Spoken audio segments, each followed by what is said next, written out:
About Afghanistan, though, again, I'm going right back to good old BuzzPo. Evidently, according to Eric Reed, several shipments totaling 200,000 firearms. That's about 40% of the ones that were shipped to Afghanistan to kind of equip their security forces over the last 10 years, are completely unaccounted for. Nobody knows where they are. Nobody knows what happened to them. They just know they made it to the country and disappeared. Wow. And by the way, that the amount that these cost is roughly $626 million. So that's $626 million worth of equipment unaccounted for over in Afghanistan. And Eric Reed has a really good write-up, goes a little bit more in depth on what's going on this. So if you head on over to BuzzPo and take a look at that, kind of interesting. But we're kind of getting away from some of the happy things that we should be trying to bring up for this wonderful Friday, kind of gearing up for the weekend. But these are important things, folks. As we head into our weekend, we need to know kind of what's going on in the world, don't we? It's good to know, what to expect. It's also good to know why we are actually enjoying the fruits of our labors, the pursuit of our happiness, as it may be. But let's take a look and see what we can find out about the last couple hours, the congressional session. Well, jobs numbers are out. They've been out for, I think, about an hour now. And they had the labor force evidently increased, or had people re-enter the labor force, about 329,000. Not too bad, considering millions have dropped out. U6 unemployment rate is up to 12.2%. That means 12.2%, over 10% of the population. About 1 in 8 people is either unemployed or they're working part-time because they can't find a full-time job, and they're working a part-time job at a lower wage than they may be worth based on their education and experience, because the jobs aren't out there.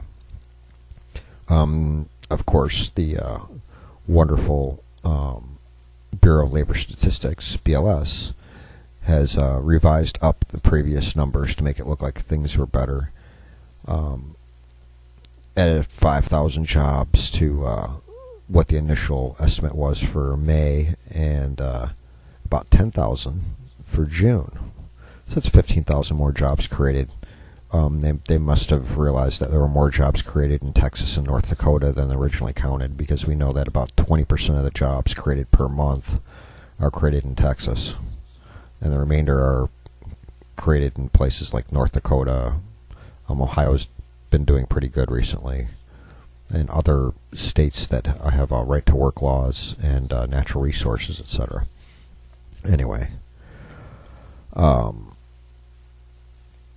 there were over 200,000 jobs created in July, according to the report, but the unemployment rate went from 6.1% up to 6.2%. Now, I'm going off of things that somebody else has kind of gleaned from the report. I'll be going and doing my full analysis of the report later on, and actually digging into the numbers. But I'm willing to bet that that even though unemployment ticked up, and even though they're saying that more people entered the job force, I'm willing to bet that netted out as actually another tick down of the job force, maybe of the labor participation rate. I need to actually check and look at that, because you have to compare the labor participation rate, or you have to take that in conjunction with the unemployment rate, and realize that with 6.2% unemployed, that's 6.2% of people that are considered part of the workforce are unemployed. And when the workforce shrinks, the overall number of unemployed persons, when you really, really look at it, is extremely high. Even that U6 rate of 12.2% is actually a lowball number when you consider the number of people that after 99 weeks of unemployment say, well, I'm just too depressed to get a job, and they go and get put on Social Security disability instead because they can no longer collect unemployment. And as soon as they do that, they're no longer considered part of the workforce. So, yeah. As far as the, here's news. Eric Cantor, the representative from Virginia, has announced that he is resigning from the House at the end of August. So he's quitting. Wow. And then, of course, the nearly $660 million GOP border bill, which includes a bunch of rescissions that kind of mitigate any kind of deficit spending that it would include. That's still a no. It's still not even being brought to the floor at this point. So the establishment Republicans like Bad Boy Boehner aren't letting it go. Not letting it go through, I should say. And the Senate, of course, as I mentioned, didn't pass the border bill. However, they did pass 81-13. They passed the House's version of the highway bill. So yay, our interstate highways are going to be maintained. And then there was a 91-3 vote in favor of that, as I discussed it yesterday. You can go over and look over at BuzzPo. I had an article up that included some discussion of the bill. I discussed it on yesterday's show. But there's a VA reform bill where they couldn't get anything passed, and things that were passing the House weren't passing the Senate. Things that were passing the Senate weren't passing the House. So they got together and did a conference and kind of nailed down, okay, what can we do and do now, and come in with a bill that's already kind of sort of agreed upon, where we're going to take the best parts from each side, where each side has fixes for things. You know, if someone side has a fix and the other side doesn't, then that's going in the bill automatically. If both sides have fixes, let's figure out what we can take from that will actually work and that will actually pass, and scrap the rest, and kind of do a little actual deliberation. Well, they came up with that proposal, and it passed the Senate. So the VA reform bill, the latest one, passed the Senate in a 91-3 vote, which, of course, that means 6 senators did not vote for it, or did not vote at all. And the ones who didn't vote were Alexander, Cochran, those are 2 Republicans, Hagan and Harkin, 2 Democrats, Roberts and Schartz, another one from each side of the House. So it's 3 and 3 who did not vote. Cochran, Coburn voted against the bill, a Republican out of Oklahoma, and his main purpose for voting against it was there was too much in it that included deficit spending, and he wanted to find another way to kind of pare that down. And Senator Sessions, for the same reason, voted against it, as did Senator Corker. So 3 Republicans voted against it, and their purposes were it wasn't budgeted very well, which kind of makes sense.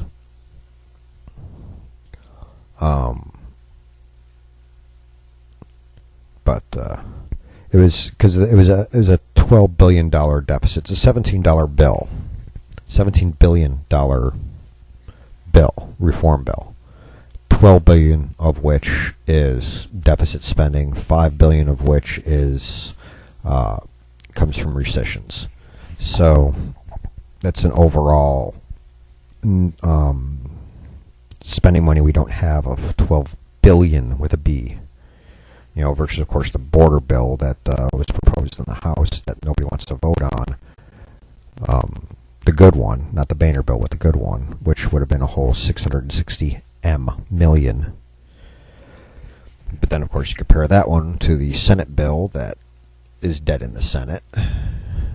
And that one was 3.8, up from 3.7, 3.8 billion with no recessions, all deficit spending.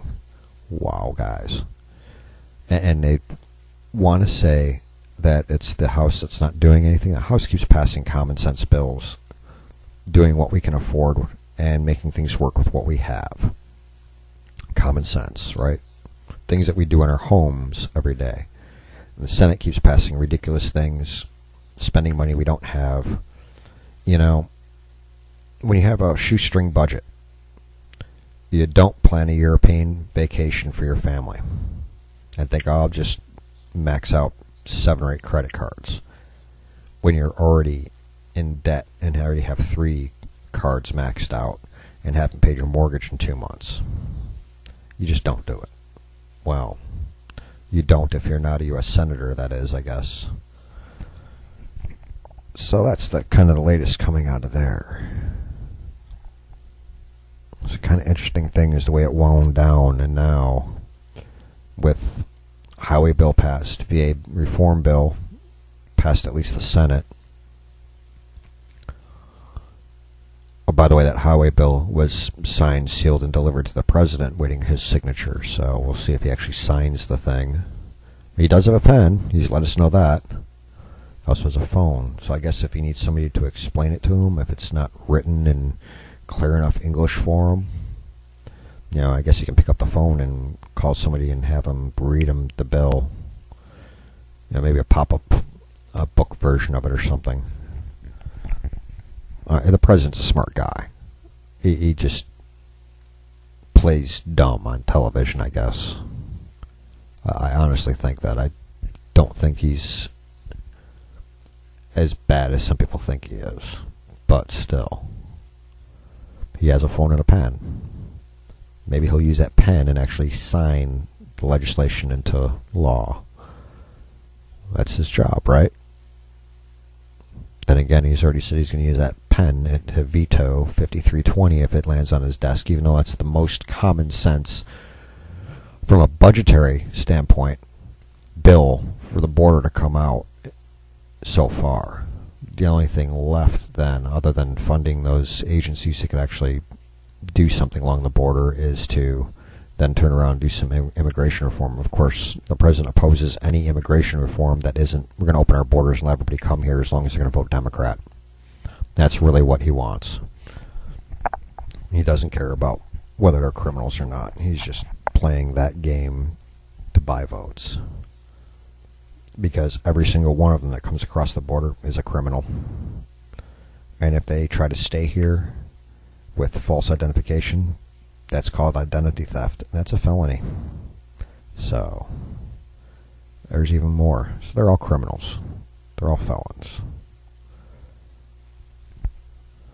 But yet, when a whole bunch of them, a few thousand of them, gather in front of the White House, and they have ICE agents there and other law enforcement agents there, arresting these criminals is not an arrest priority.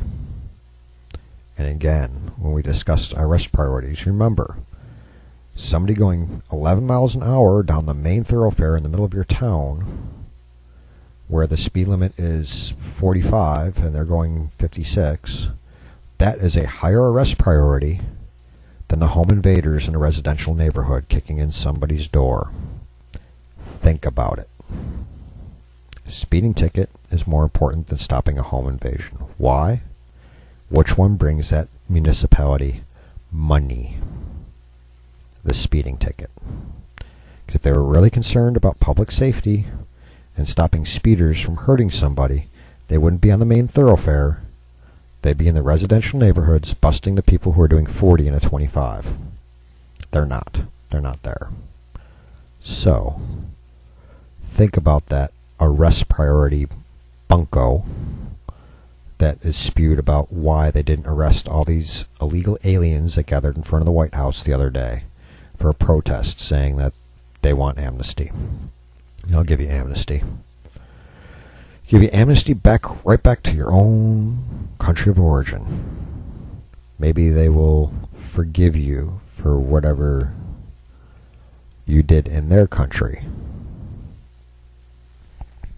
But until you can get your nose clean, do things the right way, and go about things the right way, as arduous and that they are, as painstakingly slow as the wheels do turn with all the red tape, which I'll admit probably needs to be cleared up and reformed and streamlined. But the procedure, the policy, the program, the way of doing things is what it is. And until it changes, just do the right thing. And once you've done the right thing and become a citizen, you can go and talk about your experience and how they can streamline it. You have first-hand knowledge. So if you want to do things the right way, and that actually gives you some credence to talk about how the right way could be reformed. Jumping over the fence and hiding, spreading diseases, stealing people's identity, committing fraud and theft is not the way to make things better. You're making things worse. So pick it up and go home. And this ain't your home. Well, that's about the end of the show for this Friday, August 1st. Going to cut it short by a minute or two here, folks, because it is Friday. It is Freedom Friday, and we do have a weekend in front of us. And I've got plenty of other things to get done today, so I can tie up my loose ends, tighten things up, close the loops, finish off the week's business, and enjoy my weekend. And I hope you all are going to do the same with yours. And we'll see you right back here on Monday. That will be August 4th. Right back here from 8 to 9 a.m. Central Time. And again, if you want to call into the show, I know I haven't said our call-in number all throughout this entire show, but if you want to call in when we're live, again, that number is 520-226-8567. And we'll see you back here on Monday morning. Y'all enjoy your weekend and have a great one. Bye-bye.